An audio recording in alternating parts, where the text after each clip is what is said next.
Yeah. Happy morning and a wonderful evening, Masters. Welcome to today's wisdom sharing and meditation session. Good to see you all. So it's been long that we have stopped our uh, talk on our sharing with the book Immortal Talks by Shunya. Yes, happy mornings. Yes, please, ma'am. Love to see you. So, and a happy new year. Most of you missed on the first that we met. So thank you so much for attending today's session.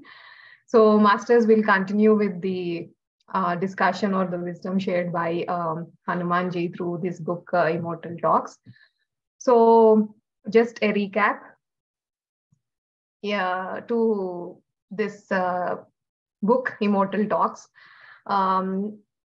In the chapter 1, Hanumanji, by this book, Immortal Talks, want to share the wisdom with respect to the Matang tribes, who is very close to Hanumanji, and he visits them every 40 years, and on the 40th year, every 40 years and 40 to 41 years. So that particular meet, Hanumanji shares a lot of wisdom with Matang tribe with respect to their daily activities, how they should see this whole universe, the karma, the karmic cycle, what is soul, the time-space continuum. So there's so much knowledge that is being imparted to this tribe for them to understand the mechanism on how the Maya works and how they need to go in tune with this chakra of karma, desire, Maya, and everything, and how one can overcome them and come out of it. So each chapter is a beautiful understanding that goes parallelly with a story that's been told. So in the first chapter, we discussed about two mothers fighting for a son. And the essence of that chapter is it was we as a soul choose our particular timeline or the soul plan that we do, and we come on to this earth plane to go through that particular experience. And that was the takeaway from that first chapter on how the soul itself decided to come onto this earth plane, and it chose two mothers so that it gets reminded of the Maya or the illusion that it wants to be in. And Sucheta, Vicheta, and Chitta.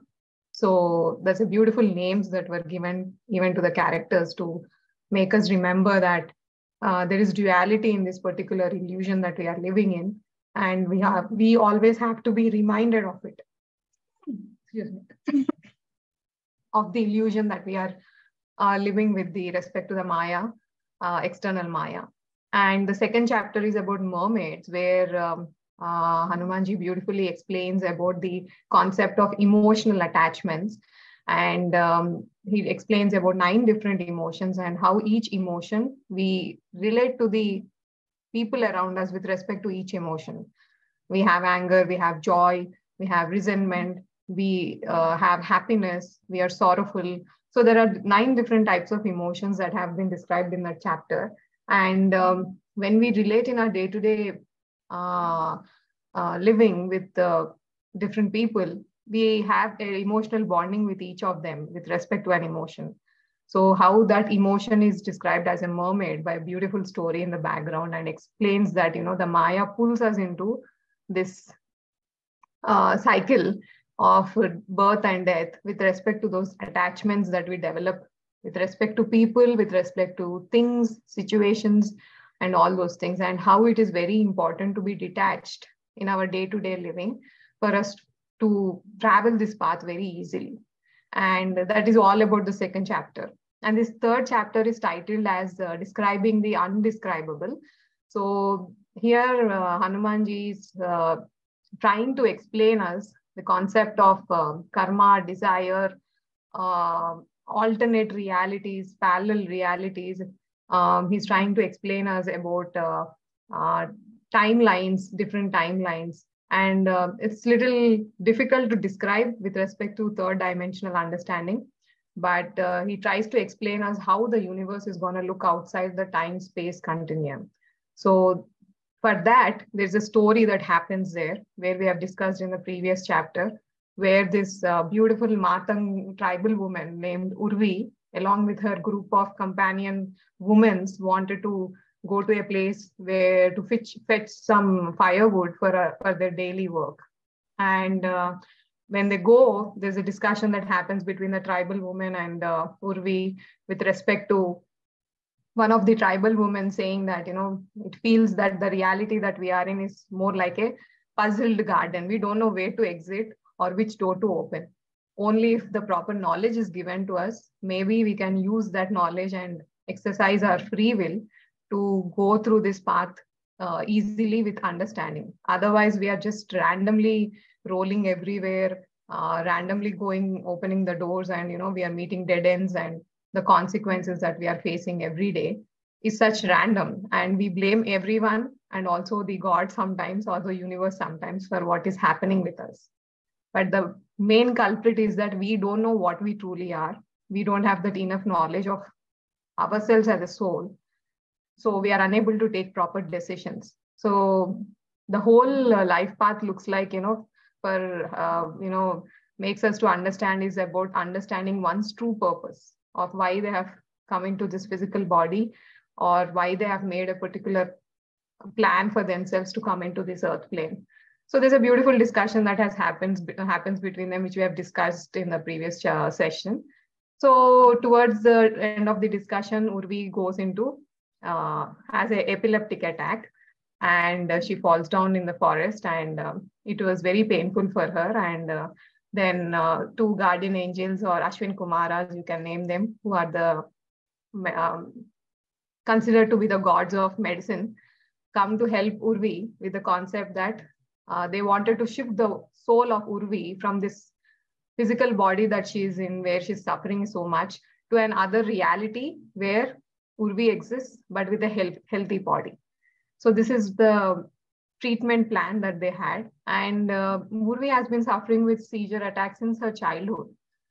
And Ashwin Kumaras were trying to help Urvi since their childhood, when she's going through this traumatic experience of fits or epileptic attack. But they're unable to fight with the Maya or the illusion that has grasped Urvi and clutched Urvi into this reality. And Urvi is unable to come out of that clutches of Maya. And that's becoming a challenge for Ashwin Kumaras to separate the soul. They just needed some Maya. They would say that just a couple of seconds in timeline, if you ask, for relieving the Urvi from that body to shift Urvi's soul into another body in another reality where she's having a healthy body. So for this, they are trying to do this, and it's not happening. And meanwhile, Hanumanji arrives there, and they explain to Hanumanji, and Hanumanji looks into the condition, and he says to Ashwin Kumaras that I understand how Maya is holding the grip over Urvi's soul, and I'll definitely work on it, and we all will work and help Urvi to come out of this condition that she's suffering. So then they all go into the meditative state, and in the astral plane, the discussion happens where Hanumanji is now trying to explain to Urvi, give the proper knowledge and understanding to Urvi, because here Hanumanji understood that the suffering that Urvi is going, the soul inside the Urvi body, which we would say the soul of Urvi, is going because there is a karmic entanglement or a karma desire thing that you can say, which is related to one of her past lives.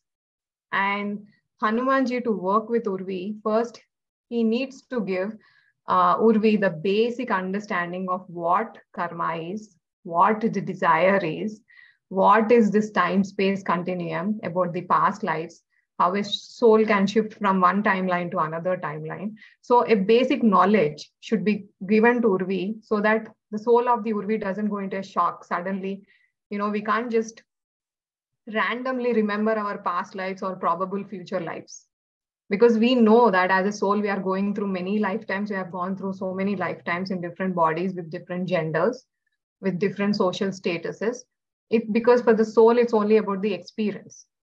But in this physical body, we see those things as different, and it's really difficult sometimes to observe or to get in align with that understanding that we have had multiple lifetimes. So for Urvi, even though she's very close to Hanumanji, she follows the wisdom. She has been a ardent follower of the rules and regulations of Matang tribe, and she has that, what do you say, great, what do you say, proper wisdom.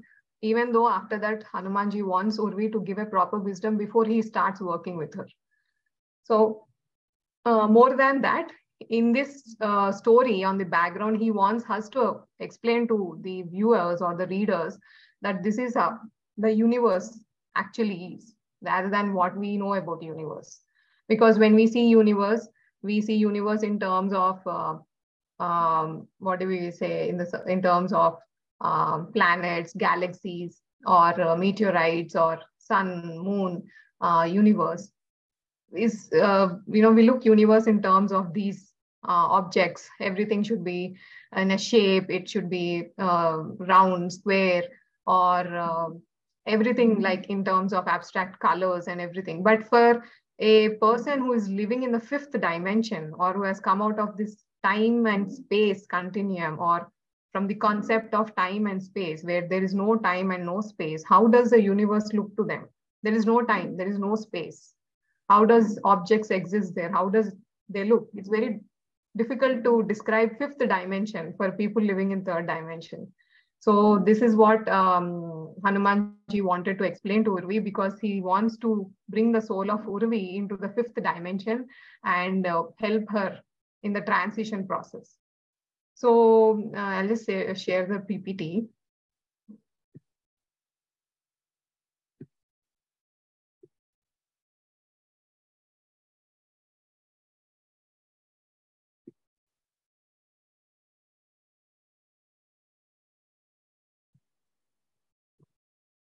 You can see the PPT. So yeah, so in this particular concept, while Hanumanji is explaining, he's trying to explain, give proper knowledge with respect to karma, desire, Maya, how Maya works and everything. So Hanumanji starts interacting with Urvi's soul, saying that this is not the universe what it is actually, but universe rather exists in the form of timelines. So in that timelines, I just got this video from the YouTube for you to see that Hanumanji explains that I don't see universe in terms of objects or past or present or future. For me, in the fifth dimension, universe looks like a timeline, or just like a movie roll where past, present, and future all is happening at the same time, or everything is happened there. There is no past or there is no future. Everything is in the present and everything is happening right now. So I see everything in terms of scenes, or in terms of pictures, or a particular scene that is happening there on a timeline. So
So just as you have seen in this particular slide, where there are events that are happening. So Hanumanji says that, for a person who is trapped in the space time, the universe looks like objects, like small, big, living, non-living things, or, something like that.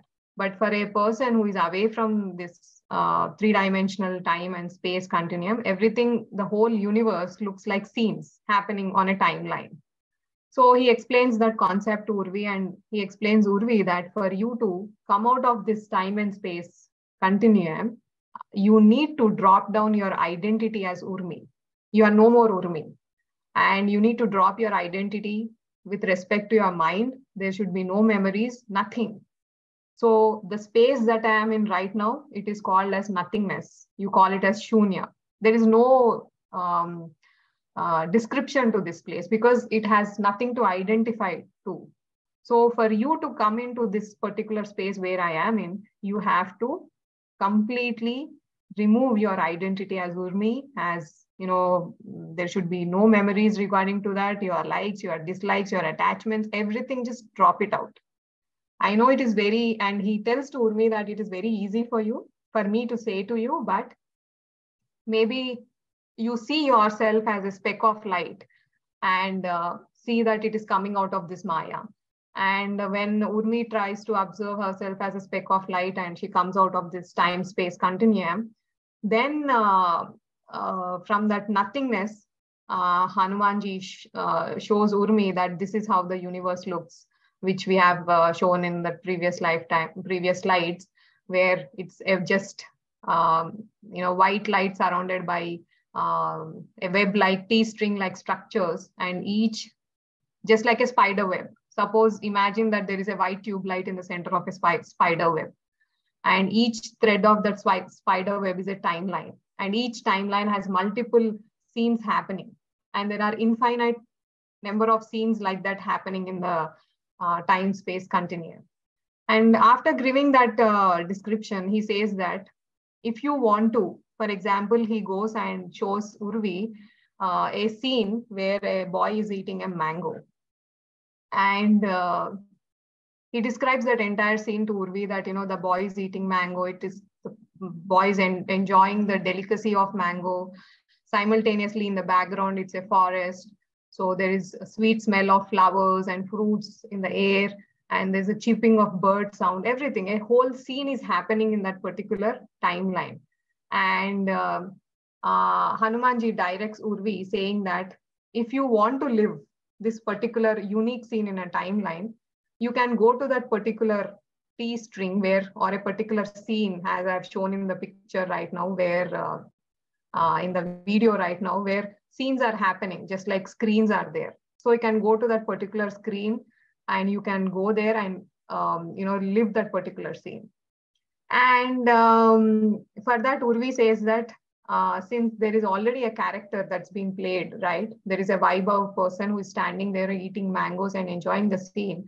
If I go there and start living the scene, maybe I'll disrupt the scene. And it's not right to go where a particular scene is happening. I can't disturb. So for that, Hanumanji says that you need to understand that right now you are in a state of shunya. You are nothingness. You don't have any identity. You are not associated with any gender or any form or any object or nothing. Even you are as blank as invisible. There is nothing that you have identified yourself to. And even though you go and live that scene, there is no disturbance that's been created because you have no identity. And later Hanumanji explains Urvi about the Shunya tunnels, how you can travel through these tunnels and go and live a particular scene in any past or future with respect to three-dimensional reality, and you can live that scene and everything.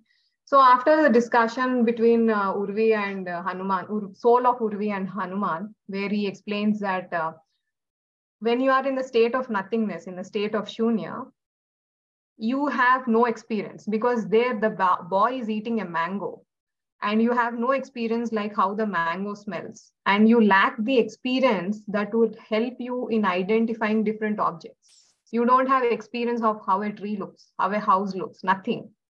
And without that experience, you can't differentiate what is solid, what is gas, what is hard, what is soft, what is dark, what is light, different types of colors, what is round, what is square. So only through experience, you can identify that this is so and so and this is so and so. So even though that particular scene is happening, even though you want to live that scene, but you should have that experience for you to require to live that scene. So for that, Hanumanji gives a particular scenario where this event happens, where Vaibhav initially starts from his village early in the morning with an intention to reach a particular place at the time of sunset. So with that intention, in the morning he gets up, he takes his horse carriage, and he starts his journey. And in the middle of the forest, something comes up and his wheels stuck in the mud in the forest, and he couldn't move the cart. So he tries his best, and after a long time, he gets exhausted and he goes and rests in a nearby tree. And when he's resting there, he suddenly, smells a nice aroma of mangoes nearby, and he desires to eat those mangoes. So he goes to the mango tree, and there he plucks the mangoes, and then he eats the mangoes, and he enjoys this entire scene. So scene by scene, this whole event is happening. And towards the end, even though Vaibhav has desired or imagined to go reach a particular destination by sunset, he couldn't reach because of all those circumstances that have happened. So Hanumanji explains Urmi this particular scene, that for Vaibhav to eat mangoes, there is a scene that is required before that. If his cart would not have stuck in the mud, or he would not have rested near the tree, he would not have smelled those mangoes, or he did not have got desire to eat those mangoes. So every scene is related to a previous scene that has happened. So with this particular timeline, Hanumanji wanted to explain to Urmi that when we live a scene, any scene that we live, we earn an experience while living through that scene. The soul that is living in me as Ravali, since childhood to this point, has gained experiences and through different circumstances that I have gone through. And every scene that I have gone through has given me an experience of that particular scene that I have come across in my lifetime. So when you live a scene, you can earn experience. And there are many desires that I wanted to have also. Not all my desires are fulfilled. So when you desire to live a scene, that will also give you an experience. So basically, a soul gains experience in two forms. One is by living through that scene, and even by having desire also, there is a kind of experience the soul gains. So with this, Hanumanji explains that when you live a scene, he says that you earn a green packet of light. Suppose any experience that you have imagined, that you have lived through your entire lifetime, an experience, when you see an experience, he tries to relate the experience as a packet of light, right? Every packet of light is very unique because it holds a unique information about the experience that you have lived. When you eat a mango, the type of experience that you have, the taste, the color, when you touch it, the whole experience is a packet of light, and you have lived through it. So this experience he divides, Hanumanji explains to Urvi in concept of two things, that is karma and desire. So when you live a scene, you earn a green packet of light, which is called as karma. The experience is defined as karma there, when you live the scene. And when you desire to live the scene, what do you mean by desire? That is when you think that you wanted to have something, or you wanted to go to a place, or you thought of meeting a person, or you imagined a situation to happen in a certain way, or you hoped for things to happen in a way to you, or you prayed for a scene to happen. All these things, you haven't lived it, but you have imagined, you have thought, you have hoped, and you have prayed for that scene to happen.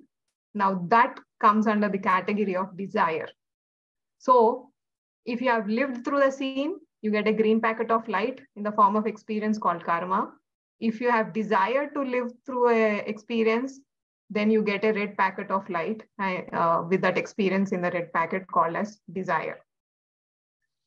So here, Vaibhav, when we see just for an example, he's explaining it to Urvi, when we see the whole lifeline or lifetime of Vaibhav, or Vaibhav himself, Vaibhav is nothing but all his experiences that he has lived through his lifetime. The past scenes that Vaibhav has experienced, or the past scenes that Vaibhav have desired to experience, culminate to give Vaibhav an identity, right? What he has gone through since childhood, his circumstances, what he has experienced, the memories that he had, all these things define an identity to my Vaibhav, because that's how Vaibhav sees the situations, or that's how Vaibhav sees his likes and dislikes. So everything gives Vaibhav an identity through the experiences that he had in his lifetime. So Hanumanji explains to Urvi that a person's identity is defined by only two things. That is, his karma and his desire determine his identity of who truly he is. So Vaibhav's karma and desire go all the way back till his birth time. And not only his birth time, but also the soul's previous many lifetimes. Because we need to understand that the soul carries all its desires, the vasanas, from all its lifetimes into this present lifetime. And there are samskaras that keeps on developing in this lifetime also. So the soul of the Vaibhav of all the experiences in this lifetime and all the lifetimes together gather to give an identity. Because to the character called Vaibhav. Because for instance, there is a scene in which Vaibhav as a child is learning the word mango for the first time. And a scene that is happening where Vaibhav is eating mango for the first time. He's cherishing the taste of mango. And there is a scene first time where Vaibhav is actually looking at a horse, touching the horse, riding the horse. Every experience, everything that he has earned, everything has built one over the other, one over the other, one over the other to give him an identity of what he is right now. So even on the day of birth also, Vaibhav has a unique identity. It's as simple as that. You know, whenever we see two identical twins that are born to a same mother, they're so different. They have been born to the same parents. They have been in the mother's womb for the whole 9 months, same mother's womb. But the moment they come out, one child is very pleasant, one child keeps on crying. One child is very, he needs people's attention, and one child is, into himself, smiling and everything. Why is that uniqueness to each kid who's born to a same mother, who are looking, in fact, alike? So all these are coming from the vasanas or the desires or the karma that they have been carrying as a soul from the previous lifetimes. That gives an identity to that particular individual, the soul in that body. So with this explanation, then Urvi says to Hanumanji that, okay, because they go to that particular timeline and Urvi is unable to enter into that scene. So for that, Hanumanji says that since you are nothingness, you are shunya, you don't have any, experience to what the Vaibhav is going through or the scene that is happening there. So for that, you need to have experience to go through that scene. And Urvi says that looks like for me to live that particular scene where Vaibhav is eating mangoes, since whatever explanation that you have given, then I have to go through all the whatever lifetimes of experience that the soul has gathered. Only then I'll be able to live that scene like Vaibhav is living. So for that, Hanumanji says that you need to understand that there are many infinite number of timelines there, Urvi, and all these timelines are finished from start to finish. There is nothing past or future. It's just a timeline. So every scene that you go there are packets of karma and desire near that scene because everything is finished. It's your soul that wants to gain that experience. So if you want to go and live that scene, all you need to do is wear that cloth of karma and desire that will give you that light body of the karma and desire for that particular character. Then you can go and live that scene. And you know the experiences as if you have lived that particular person through all the lifetime, but you have just entered that particular body right now. So, and he explains about the Shunya tunnels and how you can go and everything. And finally, when Hanumanji says that the problem here is that even though if you want to go and live that scene, you will enter into that timeline very easily it's very, very easy to enter into that particular timeline, go into that character of Vaibhav and start experiencing yourself as Vaibhav. But the moment you want to get out of the T strings, that becomes a difficult situation. And because the soul does not, because from nothingness, when you enter into the timeline, you become a soul, you start living that particular timeline. And when you want to come out of the timeline, it becomes very, very difficult for you because you get attached to that particular character. You need to understand that this is a drama or this is a play that is happening there, and you are just there to experience it. You are not that person, you are nothingness. But the moment the soul enters into the timeline, it identifies itself with that person's characters and everything.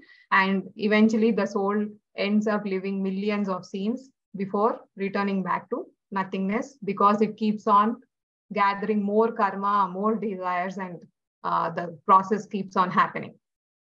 And later, you'll finish your, now it's Vaibhav soul. After that, after you leave the body as Vaibhav, you continue with another body called as Bhaskar, and you becomes Bhaskar soul, and so on, until you identify yourself as nothingness and come away from this karmic cycle.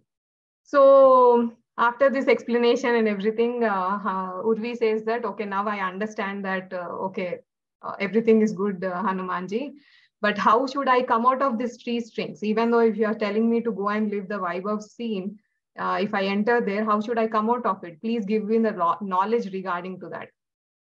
And for that, Hanumanji tells to Urvi that, there are two worlds that you need to know. One is an inner world and one is an outer world. The inner world is nothing but it is all this concept of karma and desire, the red packet, the green packet, the T strings, all this space time, and your nothingness. All you are doing is entering into that scene and living that scene, and that's it. This is the reality. This is the inner world. Now the outer world is the world where the character of the scene exists. All the scenes that we are living as characters is nothing but your outer world. The problem here is that you get identified with the outer world and you want to continue yourself with that character.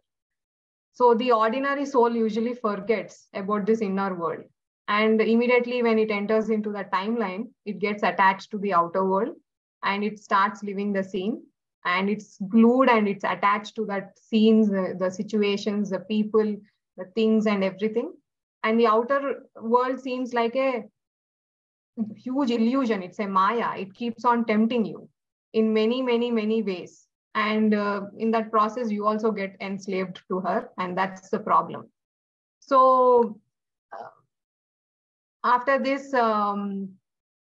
discussion, Hanumanji says that, Urvi says that, okay, now I understand that this whole concept of karma, desire and everything, but when I want to get out of it, how do I help myself to get out of it? So then Hanumanji says that, see, I understand that you want to get out of this packets of karma and desire, because Urvi now understood that she is somewhere stuck with this concept of karma and desire related to her previous lifetime. And she wants to move out from that character where she's suffering right now. And when Hanumanji explains that you can come out of that particular timeline or particular reality that you are in right now and shift your reality. So Urmi says that, how do I get off those karma and desire packets? Please help me and do whatever is needed. I'm ready to take it. Then Hanumanji says that I can't do anything. It's you have to do it. And you have to let go of those things. So it's very easy for you to Urvi to say that, but you need to understand that when you are talking about this concept of karma and desire and how it keeps on keeps you entangled in this Maya, it is as if you're cutting yourself, cutting your own hand or cutting your own leg by yourself. So it's that difficult, because this karma and desire that is there is giving you an identity. So if you want to let go of it, you need to drop your beliefs, you need to drop your opinions, your attachments, to anything that makes you entangled in these packets of karma and desire that your soul is somewhere clutched into. So giving up these packets means giving up your identity, and it's not easy. So you need to understand, Urvi, that I'll give you an example. See, when Urvi sees a leopard, she immediately brings in that feeling of fear. When Urvi sees a person who is cutting the trees in the forest because of greed or to earn money, she gets an emotion called anger. And when Urvi sees someone like, person who's acting selflessly for the betterment of society or for the other person, then she becomes emotional. So these emotions are specific to you. And some other person who is exposed to same situations will behave in a different way. Why do they behave the way they have behaved? Because of the unique combination of karma and desire packets that person or that soul possesses. So this whole idea of you, that I am born as a Urmi, my life has been full of struggles, I have got health issues, I believe in so and so things, I like this, I don't like this, and eventually I'll die some way, is a notion that you have developed because of the karma and desire packets that you possess. So while living a scene, it's very important and it's required that you carry that light body of karma and desire, because that will help you to enjoy the scene and experience the scene more realistically and more into the scene. But once the scene is over, you should try to loosen up your grip so that when you let go of things or when you detach yourself, it is easy for you to squeeze into a next scene that you desire to live. But if you keep on clinging to those past, those things, and you're attached to what it is, your soul can't transit into the next lifetime, or even though if it comes and start living a new journey in a new character, it carries those desires from the previous lifetime, and that manifests as a disease, and that makes your entire journey more difficult. So with this discussion, Urmi says that now I understood everything, but I am not that a super of a soul, or knowledgeable of a soul, that I can drop all my karma and desires at a time. But I'll try and drop those packets that are causing my disease or this epileptic attack right now. So please, can you help me? So then Hanumanji says that, yes, I can do that, because since you can't identify those particular scene which is causing you this illness, I'll take you to the previous lifetime where you have gone through a situation where your desire is not fulfilled and your soul got fragmented and you have not let go of that attachment there. You need a understanding, and you need to detach yourself. So I'll take you to that scene, and the rest is in your hands, and how you take yourself away from that scene and protect yourself, or bring an understanding to your soul that this is not what you are, so that you let go of that particular lifetime, and that's how the disease will also vanish on its own. So I'll do the surgical repair and remove that karmic packets that are causing this particular disease to you. So I have told this whole concept to you just to loosen up that grip so that you understand when I'm working with you. So this is that whole essence of chapter where Hanumanji tries to describe the undescribable, where he tries to explain to Urvi that any attachments or any kind of desires that we hold on to will cause a problem for the soul to move forward into later lifetime, and that will manifest in some or the other kind of physical ailment in this lifetime. So it's very, very important that when you live in this particular lifetime, you live through understanding of the concept of karma, the concept of desire, and not getting attached to situations, but just living through the character and being very aware of how we are reacting to situations, our emotions, and all those. So this is in an essence the chapter 3 of describing the undescribable, and later the next chapter where we are talking about the timeline, where Hanumanji takes Urvi to a particular timeline and the whole past life thing is explained. and where the Urvi is stuck in that particular past life. And from there, Hanumanji and Urvi work, the soul of the Urvi work together to get detached with the thing that is there with respect to the past lifetime. But the whole essence, if we can see with this particular chapter, is that we live in this time and space, and we identify ourselves to a particular character. So as a human being, I would say in this three-dimensional reality, we are trapped in this space-time continuum. And for a minute, when Hanumanji says to Urvi that you need to drop your identity and you need to assume that you have escaped from this time and space, that you no more carry an identity or a mind or a memory of who you are, but see yourself more like a shunya or nothingness. Because if you are identifying yourself with something or someone, then you are, stuck in this illusion of time and space, and you can't go beyond. So then he explains Urvi to see herself as a speck of light. So, and explains Urvi these two concepts of karma and desire, I would say, because anything that becomes a reality, the moment that you are living right now, the present moment that you are living right now, is because of something that linked to a past event.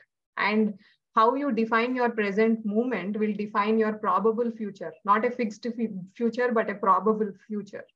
So every scene gives you two choices, that you live and accept the scene, you live the scene, you accept the scene and move ahead, or you don't accept the scene, you have issues with the scene, you desire something else, and you don't accept the scene that is happening with you. And you want to change the scene, you are not ready to accept it, and somehow you are stuck with that scene. So anything which you suffer or feel stuck is the result of the past unaccepted event in your life, I would say. There are many events in our life where we have not completely accepted it. We have judged it, we have issues with it, we have an emotion that is there, that is waiting there, that is not yet cleared. So it's very important that when you see carefully, you'll find many blockages where you might have been stuck in the past. And that might be resulting in some kind of a physical ailment or a mental emotional imbalance for you in the present time.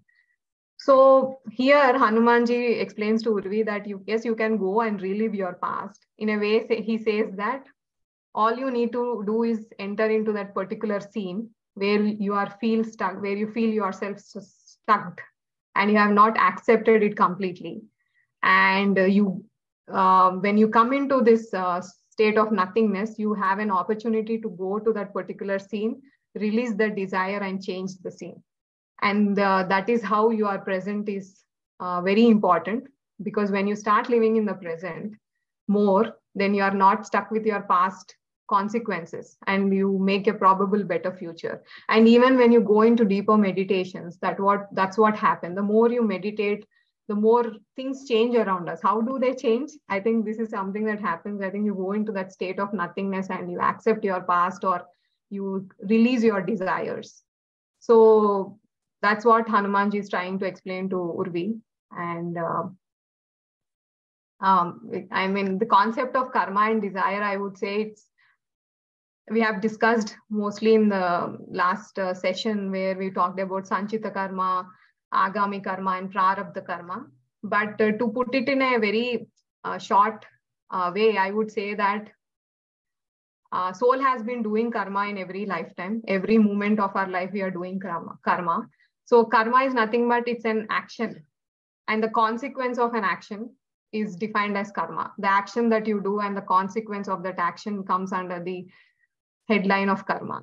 So, it implies that we are born as a consequence of our past actions and thoughts, right? In your previous lifetime, how you have lived that lifetime, what were the actions that you have taken in that lifetime, the consequences of those actions, the thought processes, everything has made the soul to determine a particular timeline to neutralize those karmas. So it has decided that, it will live in the so-and-so body like Ravli or like you or like anyone, and decided a particular soul plan to come on to this present lifetime.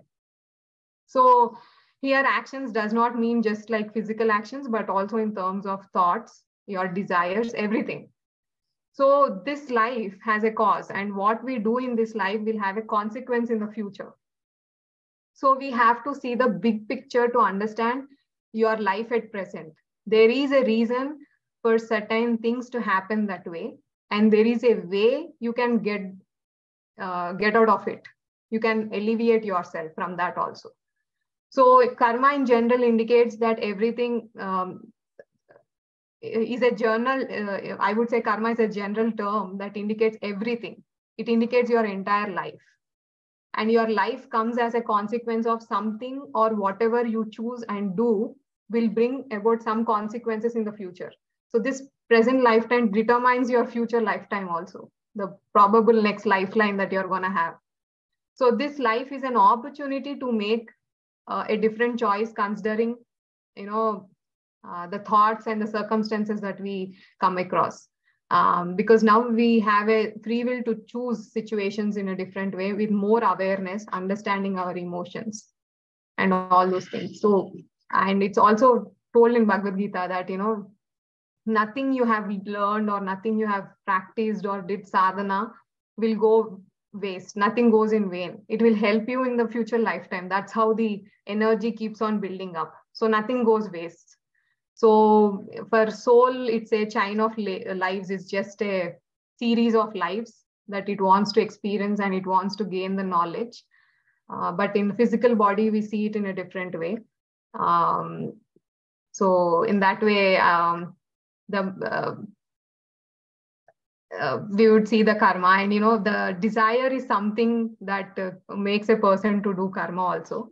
So these both things are interlinked, and so I think that's how Hanumanji is trying to explain in this chapter, that karma and desire are the two building blocks that give a person identity. You are nothing but a culmination, or a what do you say, whole storage of all the experiences of a soul. That is what you, or each person can be identified with. And your karma and your desires, the actions that you have taken and the desires that you have, determines who you truly are, determines your identity. I know this is a very difficult chapter for me to explain. I don't know how much you understood. So please ask any questions or anything. We'll have a interaction after it. So please do. Yeah, thank you.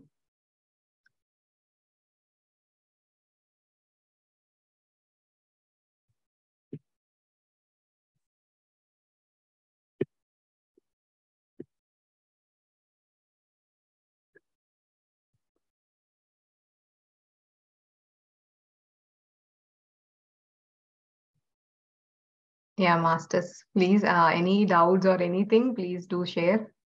Sorry, my video without.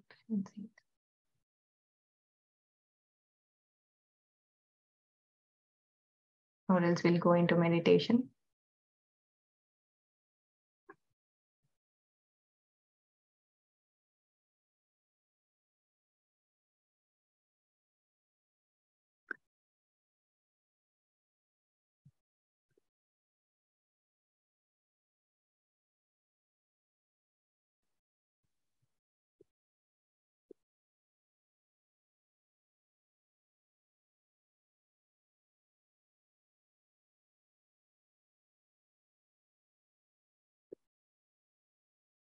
Okay. Yeah, Disha ma'am.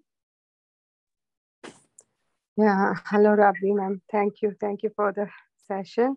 Though I have not attended the previous sessions, but I have listened this book, audio book.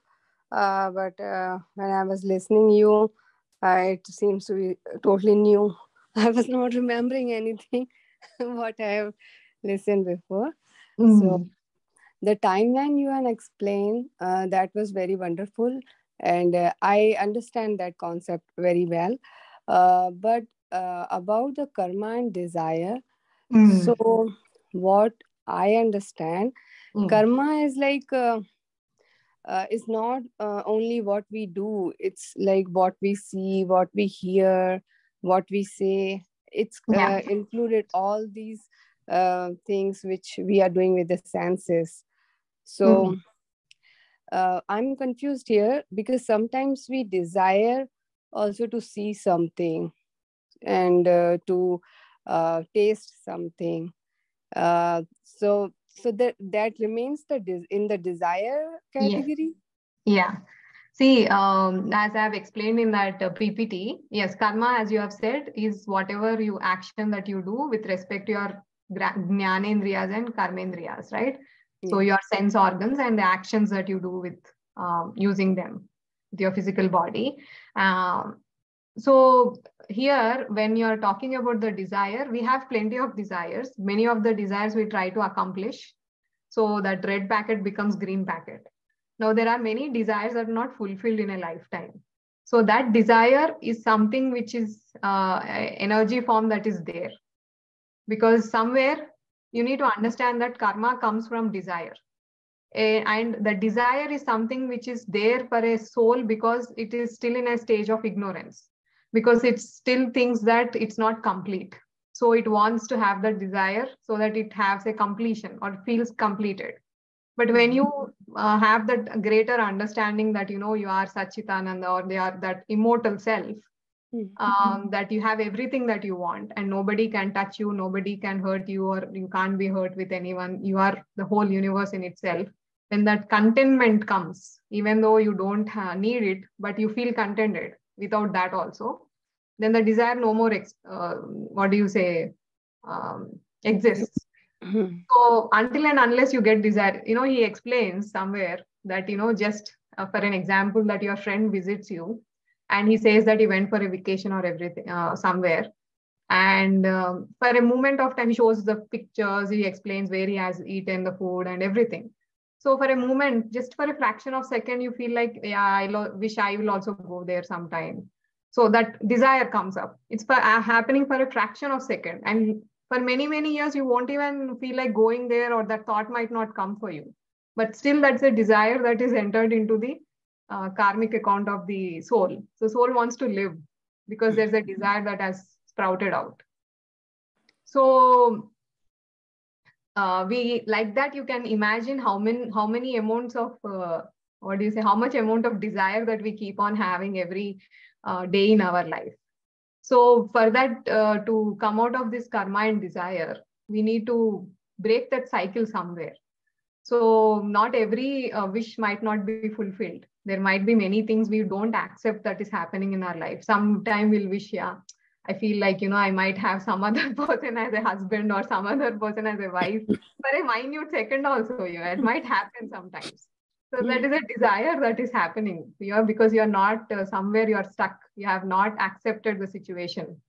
So that's what Hanumanji is trying to explain. So like that, there are many scenes in your life you will see the energy is not moving properly. They're stuck there because of some situation you have not accepted or something you wanted to desire that you're not fulfilled with this lifetime and you desire something more. And of course, we should have desires, we should have to have a desire to become a doctor or something, but not everything gets fulfilled. We can try to accomplish few of them, but few of them are left out, which you might do it in next lifetime or something. So that keeps on getting carried away, lifetime to life. We call it as vasanas. You carry it into the next lifetime. Yes. Yeah. Thank you. Thank you so Yeah. much.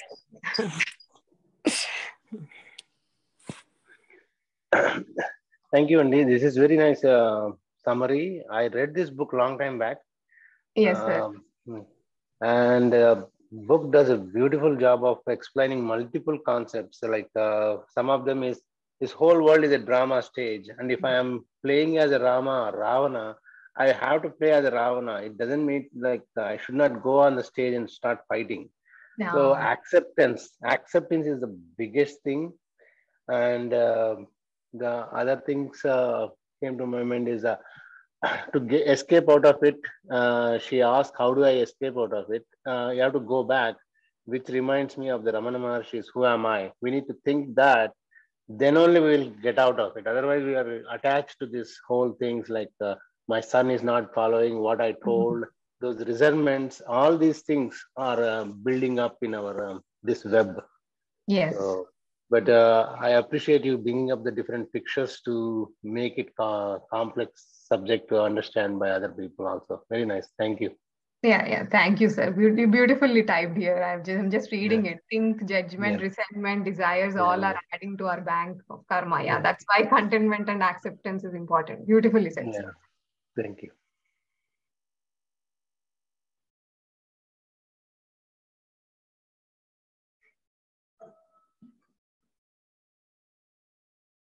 Yes, Jagruti, ma'am.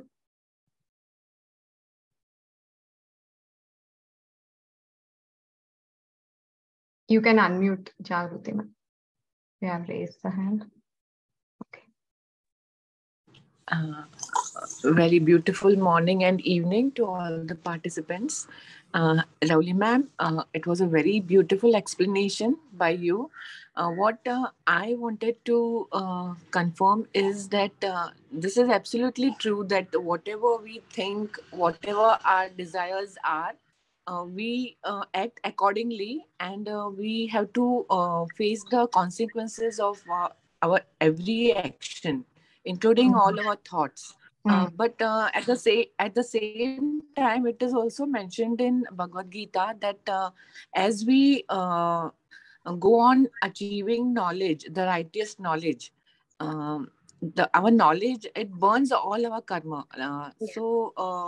How can you explain it in a simple way that as we that is it like that as we start learning spiritual knowledge, our desires and our dreams and all, they get diminishing, like we get detached with them, whatever our desires are at materialistic level, do they go on decreasing, and we become a seer like a saint?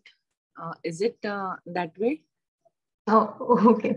So I think the line in Bhagavad Gita, that karmanyevadikaraste, the line that itself says that when you're doing any action, don't associate yourself with the action for good or bad. Even though you're doing good action, bad action though we'll feel regrets and everything, but good action also sometimes we feel very good that I'm doing this. I have so much knowledge, I'm sharing it to people. So there is some kind of ego that is coming there that is making you to attach to the fruits of the karma. So do Yes, anything absolutely. as if you're not, because when you do any action in this physical body with whatever that you have gained, by not associating that this is mine, this is me that is doing. So you're not Yeah, getting without expectation and attachment. Yeah, attachment. without. So you're freeing yourself from the good karma part also, because karma and that cycle doesn't mean bad karma. Good karma is also something which is pulling you into that cycle. You have to Yeah. neutralize it to zero. So Yes. so you have to do that with all detachment, no fruits, nothing, just doing your duty. That's it. Good or bad, that is something that's left to the universe. But you are doing what you have learned, and you're doing it. Now, for an example, I'll give you that, um, before a situation happened to you, and you took an advantage to a situation for materialistic gains or something, by lying and by manipulating that situation, and no one know that you have lied or you have manipulated. So that's been your pattern. That's the way you have thought since the beginning. You have been like that. Now the same situation came to you, and now you have chosen, or you have took this free will that, I will be honest, I'll be straightforward, and you gain that strength. You took that one step to have that good character, to be abided with karma, not hurting anyone, and doing what you really felt, doing it without attaching yourself. So you didn't cheat, even though there is the situation is like that, that even though if you were cheated, no one would have known that you have cheated or you took advantage or anything. So now you have changed your thought process. Even though same situation came to you, you looked at that situation in a different way. So that means that you, in a way, that you have worked out your part of your karma, and you're healing that process. You are no more associating yourself to the previous vasanas that you carry. Because sometimes we see people, they react in a way that they react. They're very Yeah. angry always. So that is something Yes. they might have carried from the previous lifetime. They need to work on it. For that, first they need to identify that I'm doing like this, I'm behaving in this way. So when we become aware, we know where we are, moving away from that line, and then we'll try to correct ourselves. And of course, meditation definitely helps, because the more you meditate, the more you go into the state of shunya, nothingness. Sometimes, for at least microsecond. So lot things happen there. We don't know what the soul is gonna do it, or how people Yes. around are helping you. Absolutely, ma'am. Because many times, most of the times, because even I'm experiencing the genes which we carry from our ancestors, parents, grandparents, and all, many times the genes are also responsible for our way of acting.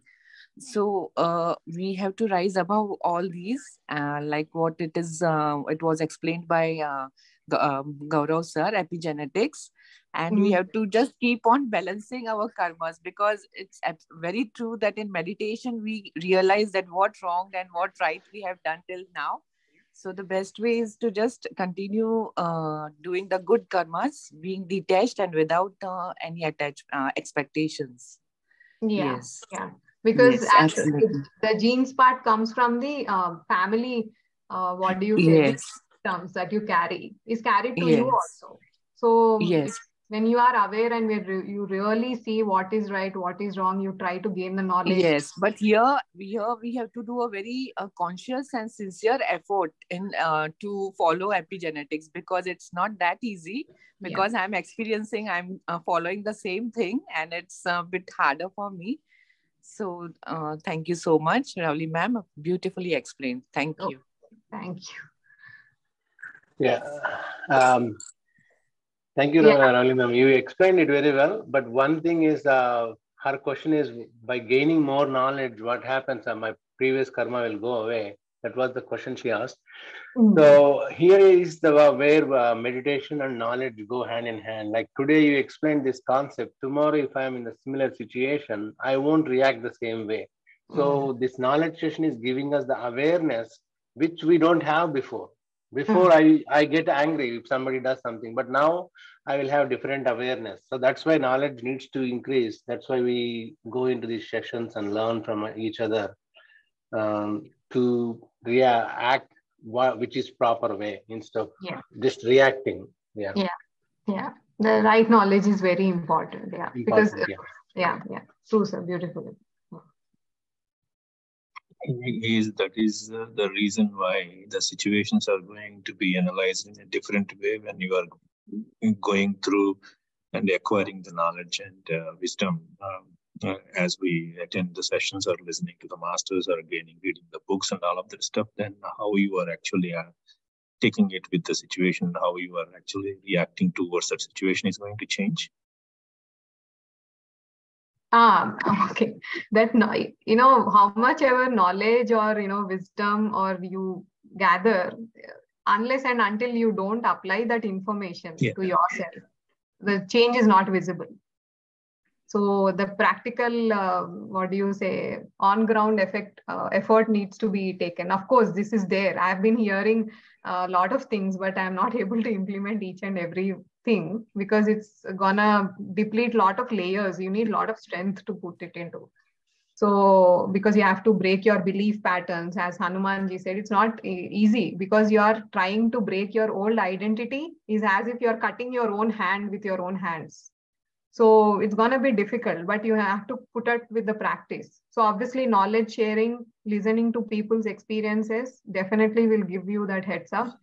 But until and unless you don't apply it onto yourself, the change is not visible or experienced by you. Ashok sir, that's what I think. Whatever we learn, definitely, if you are not going to practice and if you are not going to apply to you, then even if you are looking at the same situation tomorrow, you are going to react the same. But when you are actually applied towards you, then the perception is going to change and your thought patterns are going to change, and maybe the choices or the decisions that what you are going to make out of that is going to change, and that's what we are observing as well too. Thank you.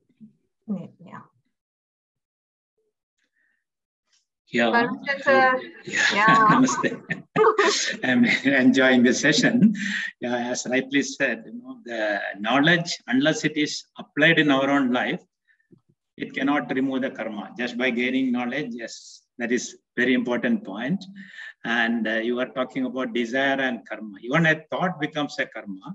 So what is desire? Desire is a thought only, right?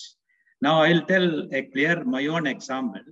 So we are talking about manifestation in meditation. Many are giving that, process, how to manifest what you want.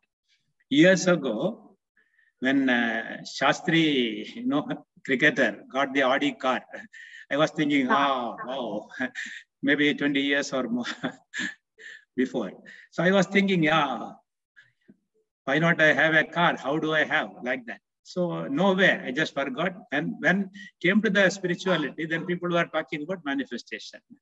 Then, so I was thinking car or house, like that people manifest. So there is a technique we can manifest. So that thought was there.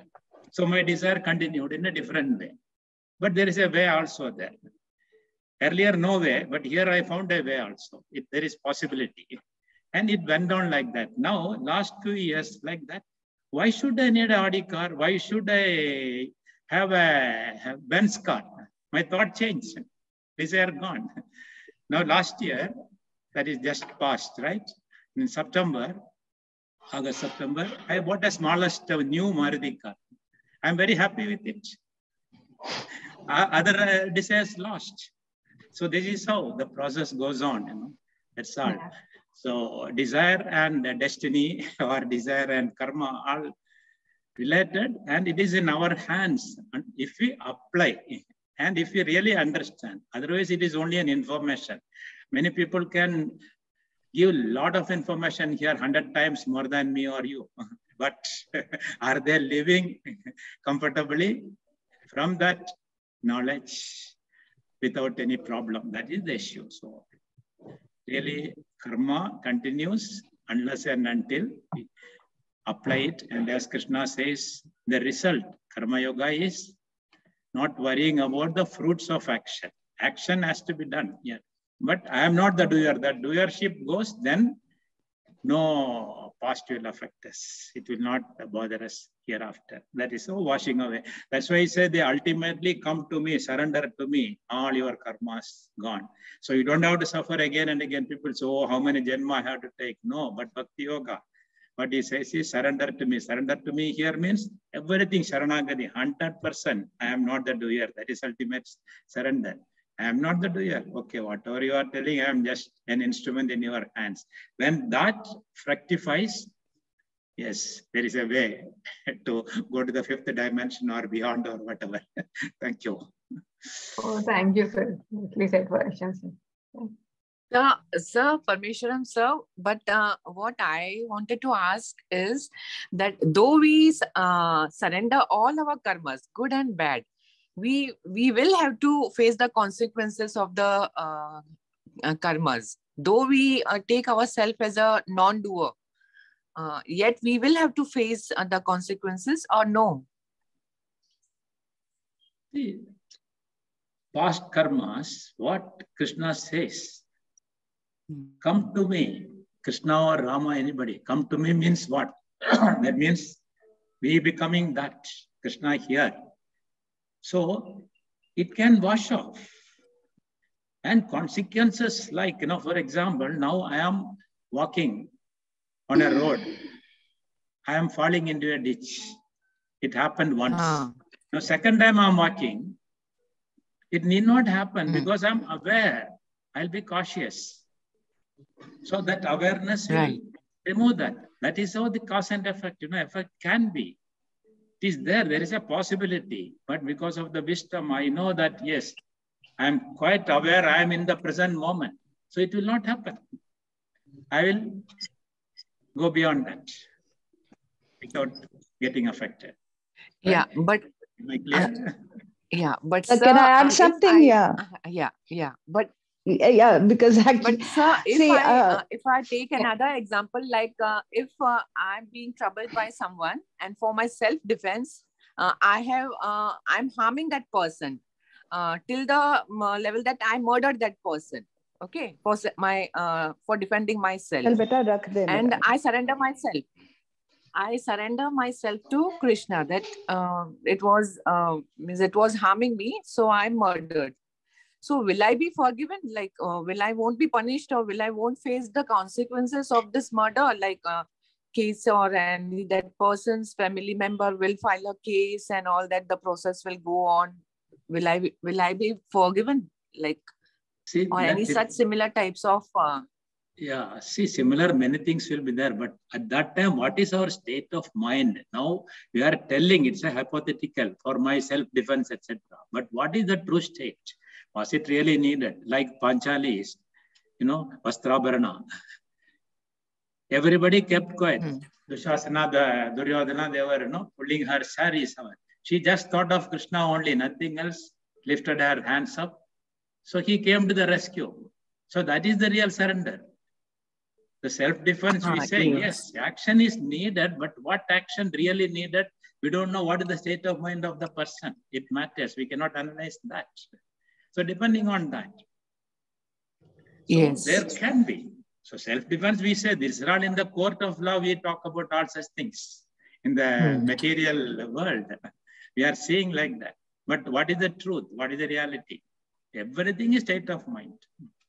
Depending on that only, things can happen. That's my understanding. Yes, even I have experienced that when we really surrender to the Almighty, we really get help.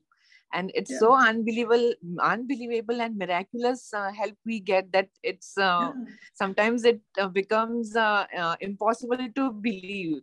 Like it's very fascinating, sir. Yes, sir. Yeah, thank you. Krishna or Rama, it's all nothing but our own consciousness. In fact, that's all. So we are going to our inner world and taking our own self-help only, in fact. Though we say Krishna, Rama, whatever, you don't have to give name, Krishna consciousness or Christ consciousness, whatever we say. So that is to which we are surrendering.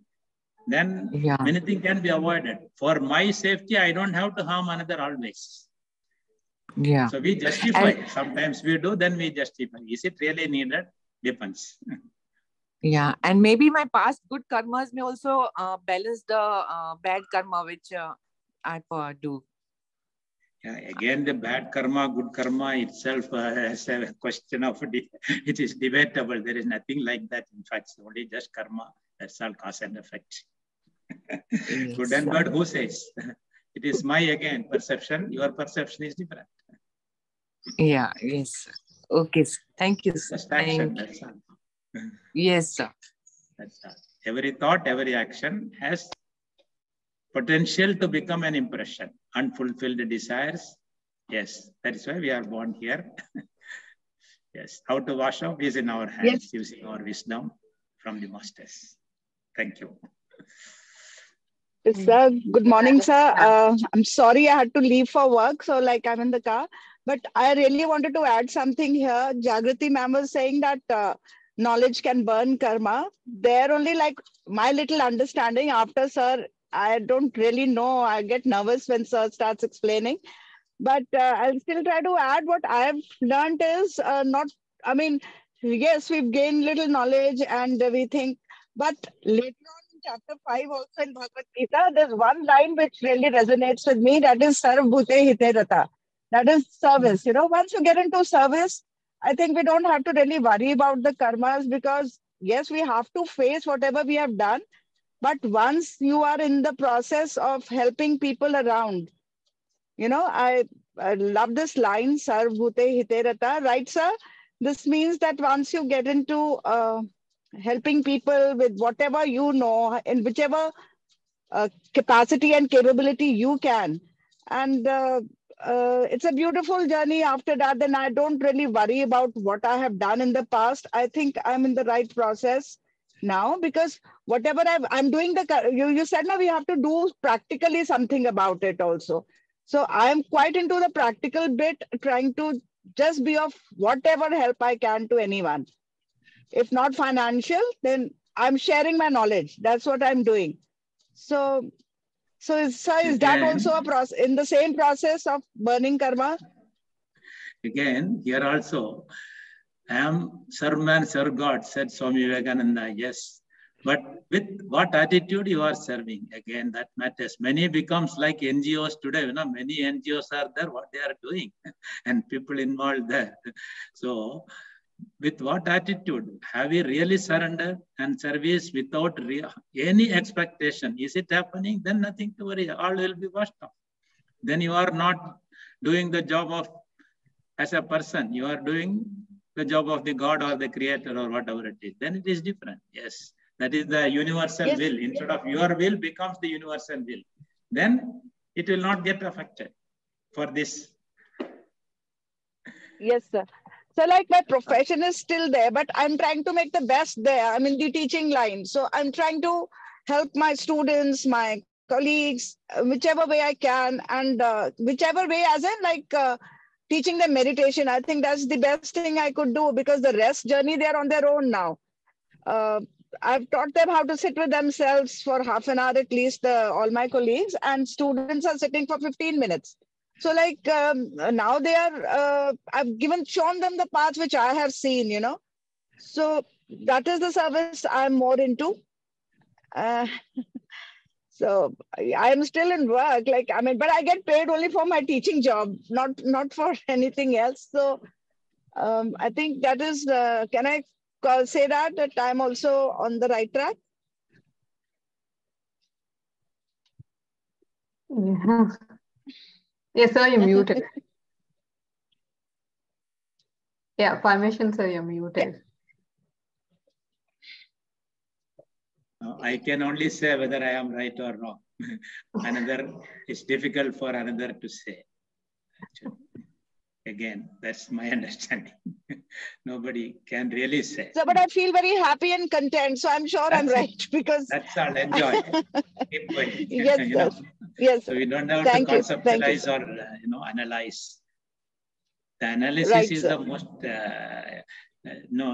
important thing we have to. Because I've never been so peaceful before. I feel quite at peace, and I'm quite joyful most of the time. So that's why there is a saying, you have to eat the cake to know whether the cooking is good or not.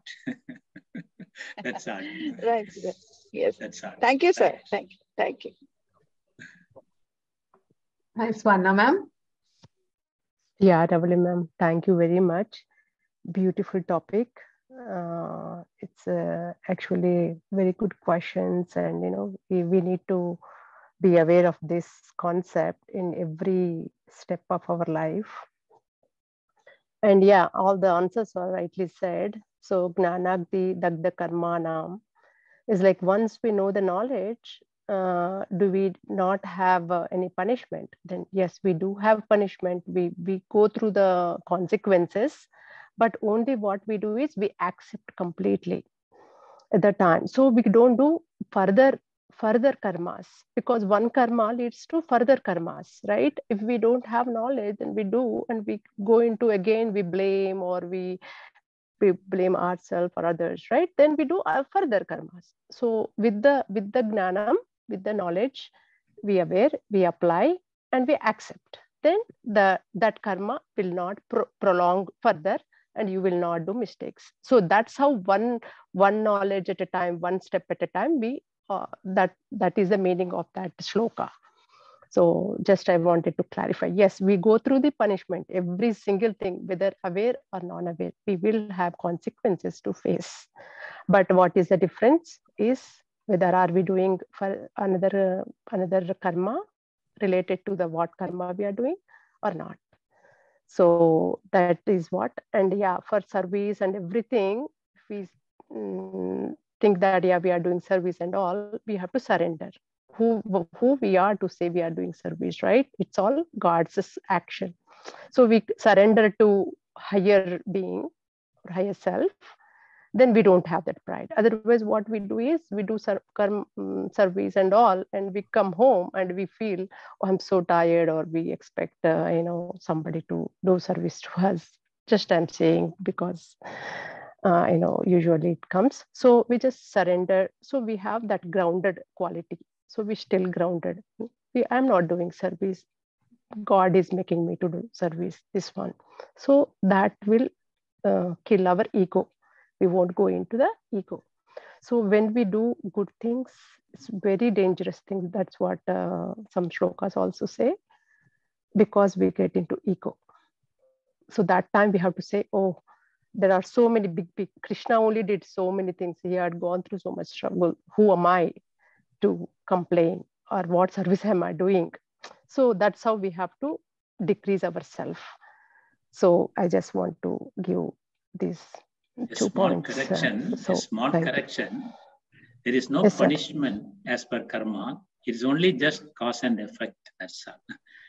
That's a wrong way of interpreting some old school of thought. They used to say everything punishment, punishment, because I did in the past, so I have to suffer now. No, there is no punishment. Yeah, consequence. Exactly, cause and effect. What you have done, as you sow, so you reap. That's all.